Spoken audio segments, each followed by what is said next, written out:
Is the United Nations Security Council still a legitimate force for global peace and security, or has it become a relic of a bygone era, clinging desperately to outdated power dynamics?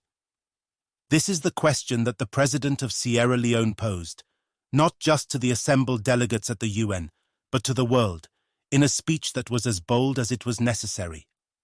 His call for reform is not just a polite request.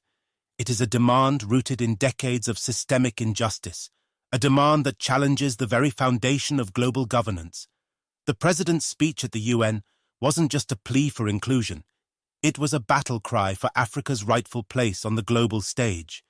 In a world where Africa, a continent of 1.3 billion people, continues to be sidelined in major global decisions, the president's speech was a powerful indictment of the status quo. He laid bare the historical injustices that have kept Africa underrepresented in the very institutions designed to maintain peace and security. The UN Security Council, a body created nearly 80 years ago, was built on a foundation that excluded Africa from its decision-making processes, reflecting the colonial mindset that still echoes in the halls of international power. The president's message was clear. Africa is no longer willing to accept this marginalization. The continent's contributions to global peace, security, and development are too significant to be ignored, and the time for Africa's voice to be heard is now. Before we dive deeper into this critical issue, I'd like to take a moment to remind you to like, comment, and subscribe to our channel. Your support helps us continue to bring you in-depth analyses on the most pressing global issues, especially those affecting Africa. Don't forget to hit that notification bell so you never miss an update. The president's demand for 2 permanent seats for Africa on the UN Security Council is not just about representation, it's about justice. For too long, the Council has operated under a structure that reflects the geopolitical realities of the post-World War II era, a time when African nations were still under the yoke of colonial rule. The world has changed, but the Security Council has not. This imbalance not only undermines the Council's legitimacy, but also its effectiveness. How can the Council make decisions that affect Africa when Africa is not adequately represented? The president's speech made it clear that this is not just an oversight. It is a profound injustice that must be rectified. But what makes this speech truly controversial is the president's unflinching critique of the power dynamics that have kept Africa out of the decision-making process. He didn't just ask for a seat at the table, he challenged the very structure of the table itself. The call to abolish the veto power, or at the very least, extend it to new permanent members, is a direct challenge to the power held by the current permanent members of the Security Council. This is a demand that strikes at the heart of the Council's power structure, a structure that has allowed a few nations to wield disproportionate influence over global affairs. The president's message is clear. If the veto is to remain, it must be shared, and if it cannot be shared, it should be abolished. This call for reform is not just about Africa's inclusion, it's about the future of global governance. The president's speech argued that by rectifying this historical injustice, the international community would not only promote greater fairness and equality, but also enhance the legitimacy and effectiveness of the Security Council. This is a powerful argument, one that forces the world to confront the uncomfortable truth that the current structure of global governance is inherently flawed. The president's demand for reform is a demand for a new world order, one that recognizes the growing importance and contributions of Africa to global peace and security. But is the world ready for this change? The president's speech was undoubtedly a bold and necessary call for action, but it also raises difficult questions about the future of the UN and its role in global governance. Can the UN, an institution founded on the principles of equality and justice, continue to operate under a structure that is so clearly at odds with these principles? The president's speech suggests that the answer is no.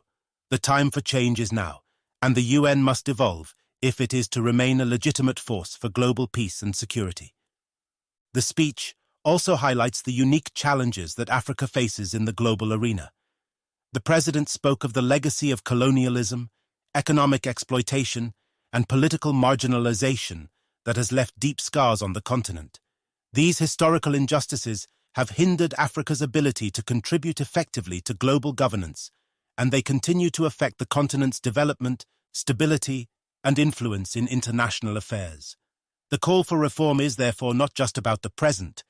It is about addressing these past injustices and ensuring that Africa has the opportunity to shape its own future. What makes this speech particularly powerful is the way it ties these historical injustices to the current structure of the UN Security Council. The President argued that the Council's imbalanced composition is not just an anomaly. It is a continuation of the colonial mindset that has long viewed Africa as a passive player in global affairs. This is a deeply controversial statement, one that forces the international community to confront the uncomfortable reality that the current structure of global governance is rooted in a history of exploitation and marginalization. The President's speech is a call to action, a demand that the world can no longer ignore.